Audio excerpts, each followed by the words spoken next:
Será que o Bitcoin pode chegar a 36 mil dólares no próximo ciclo de baixa? É isso que a gente vai analisar logo depois da vinheta.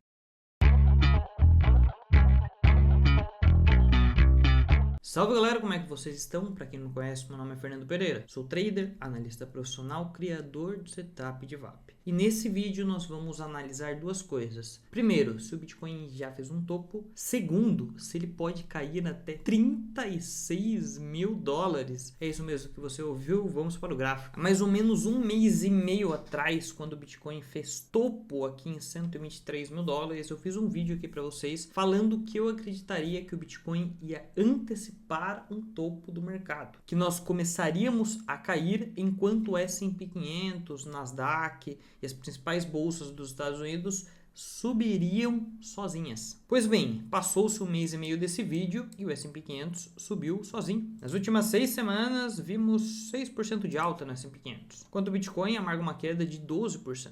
E essa descorrelação é um dos motivos que me faz acreditar que o Bitcoin provavelmente já fez topo. Isso porque, historicamente, caso você não saiba, o Bitcoin sempre antecipa o topo do S&P 500. 18 de fevereiro desse ano, o S&P 500 fez seu topo, mas o Bitcoin havia feito o seu 4 semanas antes. 1º de abril de 2024, o S&P 500 fez um novo topo local, mas o Bitcoin já havia feito o seu 3 semanas antes. 31 de julho de 2023, um novo topo no S&P 500 e o Bitcoin já tinha feito o seu 4 semanas antes. 2022, o topo cíclico do S&P 500 antes do grande bear market começou na primeira semana de janeiro, mas o Bitcoin já havia feito o seu topo 8 semanas antes e já amargurava 40% de queda. E essa correlação não é recente não. 2018, o S&P 500 também fez um topo na última semana de janeiro e o Bitcoin havia feito o seu 7 semanas antes e já amargurava 60% de queda. Pois bem, estamos em setembro de 2025, não acredito que o S&P 500 fez topo ainda, acredito que essa queda de hoje, por exemplo, é só um movimento corretivo e ele deve fazer um topo em breve, mas acredito que o Bitcoin já fez o seu topo 6 semanas atrás. Seguindo a lógica temporal, seria perfeitamente plausível o Bitcoin cair por mais 2 semanas, enquanto o S&P 500 também sobe por mais 2 semanas. Isso poderia levar o S&P 500 à região de 6.770 a 6.970, que é meu alvo principal e um possível topo do S&P 500. Mas seguindo a lógica de antecipação que primeiro os grandes investidores se desfazem de ativos voláteis para depois se desfazer dos ativos mais seguros, é bem provável que o Bitcoin já fez um topo, infelizmente. Vou te mostrar mais alguns indicadores que me ajudaram a chegar a essa conclusão e vamos falar até onde o Bitcoin pode cair. O primeiro deles é o indicador de realização de lucro, que nos grandes topos nós temos muito lucro realizado, isso é óbvio. Mas não é só para isso que eu olho não. Para mim um topo do mercado acontece quando o preço é ainda mais caro do que era anteriormente, mas dessa vez tem menos lucro realizado. Significa que quem tinha que vender já vendeu e que quem realmente importa para o mercado já está fora. Diferentemente do topo que fizemos em 100 mil dólares depois de romper os 70, onde tivemos ainda mais lucro realizado, no topo de 120 temos menos lucro realizado, mesmo com o preço mais caro. Essa lógica aplica-se também ao MVRV, que analisa o valor de mercado sobre o valor realizado. E quando o preço faz um topo mais alto, enquanto o MVRV é um topo mais baixo, assim como estamos fazendo agora, é que o cenário fica preocupante. Mas até onde será que o Bitcoin pode cair? E esse gráfico à sua direita mostra o preço médio dos short-term holders, os investidores de curto prazo, o preço médio do Bitcoin, de todos os investidores, e o preço médio dos long-term holders, investidores de longo prazo. Vamos analisá-los. Primeiro, algo que você precisa saber é que todos eles são excelentes suportes e resistências no preço do Bitcoin. Por exemplo, essa linha vermelha aqui é o preço médio dos investidores de curto prazo. Perceba como o preço do Bitcoin se segura quando a gente toca nela. E depois que a gente consegue romper, ele testa ela como resistência. Isso porque durante uma tendência de alta, os investidores de curto prazo são grandes acumuladores. Aquela galera do buy the dip, caiu compra mais. E durante uma tendência de baixa, essa é aquela galera que costuma sair no 0 a 0 antes que tenha que assumir algum prejuízo. E é por isso que essa média é um bom suporte e uma boa resistência. Pois bem, estamos exatamente acima dela nesse momento. O preço médio dos investidores de curto prazo está em 111 mil dólares. Ainda não perdemos essa média, mas se a gente perder, a próxima está bem longe. E com a próxima, eu quero dizer o preço médio de todos os investidores, que nesse momento está em 53 mil dólares. Mas a verdade é que a média mais forte é essa azulzinha aqui, o preço médio dos investidores de longo prazo, que nesse momento está em 36 mil dólares. Os grandes fundos do mercado, como você pode ver nessas barras roxas,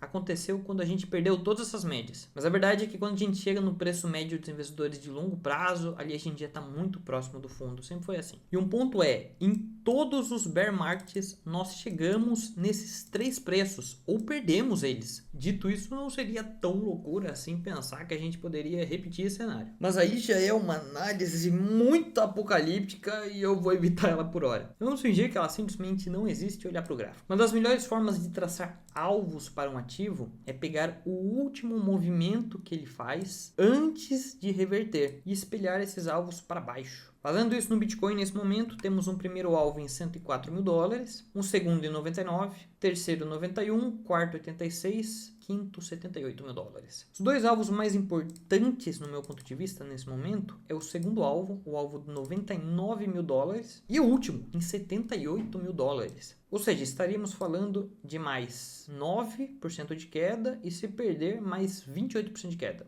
E por que eu considero esses 2 alvos mais importantes? Aqui é a análise técnica básica, né? Antiga zona de suporte, antiga zona de fundo, antiga zona de suporte, antiga zona de fundo. Eu estou shortado em Bitcoin. Se você é membro aqui do canal, você provavelmente está shortado comigo. Na verdade, estamos shortados em Bitcoin, em Ethereum, em Polkadot. Aliás, enquanto estou gravando esse vídeo, o Polkadot está chegando próximo do nosso alvo 2. Se preparem-se para realizar uma nova parcial. Mas enfim, voltando ao Bitcoin, eu acho perfeitamente plausível ele atingir esses 2 alvos, essas 2 zonas de suporte nas próximas semanas. Olha o alvo 2 atingido da DOT. Portanto, o que eu farei é o seguinte, eu pretendo sair do meu short nesse primeiro alvo aqui, 99 mil dólares, e dependendo do como o preço reagir, por exemplo, ele chegar aqui, começar a deixar divergências, aumento de volume, padrões de força, de reversão, como engolfos ou martelos aqui nessa zona de suporte, aí eu posso até virar minha mão e abrir um long visando retomada de máximas. Mas caso ele rompa esse suporte com facilidade, eu quero levar o Bitcoin até os 78 mil dólares e só comprar lá. E caso isso aconteça, pretendo deixar o meu stop bem próximo aqui, ó. Porque se ele vier retestar o preço médio do Bitcoin, pior ainda dos investidores de longo prazo, eu quero ter muito caixa para isso. E se esse movimento não acontecer agora, o Bitcoin simplesmente voltar a subir, tá tudo bem. Eu não ligo de ficar de fora, não. Eu não quero essa alta aqui no Bitcoin. E eu também não quero pagar para ver se ele vai fazer isso daqui, algo que ele nunca fez antes. Eu quero essa alta aqui no Bitcoin, com esse stop aqui. É isso que me interessa. E eu sou paciente. E para ser sincero, é bem fácil ser paciente quando a gente vê o DXY, o dólar perante as principais moedas do mundo, fazendo essa bela formação gráfica de reversão. Parece até o gráfico do Bitcoin de ponta cabeça, né? E se esse é um motivo para eu shortar Bitcoin, obviamente esse é um motivo para eu estar comprado em dólar. Ou seja, segurando meus USDTs na corretora. Acho perfeitamente plausível que o dólar volte para 5,50 e eu consiga fazer um ótimo trade só com o meu caixa. Enquanto isso, espero pacientemente pelo Bitcoin. Aliás, tu sabia que tu pode comprar e vender Bitcoin junto comigo? Fazer exatamente o que eu faço, comprar Bitcoin quando eu compro, exatamente o quanto eu compro. Meu intuito é simples, comprar nos melhores preços possíveis, vender nos melhores preços possíveis, sempre com o menor risco possível, com análises profissionais e sensatas. E o melhor de tudo, eu te explico exatamente o porquê que eu estou comprando, quais meus alvos, tudo isso num relatório que eu escrevo todos os dias. Um relatório completo com os principais gráficos do mercado e que também é resumido com uma mensagem no WhatsApp se você estiver com preguiça de ler. Um relatório com a informação que você deseja. É hora de comprar Bitcoin? Quanto comprar de Bitcoin? E o melhor de tudo, essa informação vale menos de R$1,50 por dia. Por menos de R$40 você tem essas informações todos os dias durante o mês inteiro. Esse é um presente de mim para você. Ficou interessado? Clica no link que está aqui na descrição desse vídeo. E se você é novo por aqui, não esquece de se inscrever no canal. E claro, deixa aquele like que me ajuda bastante. Até a próxima, valeu!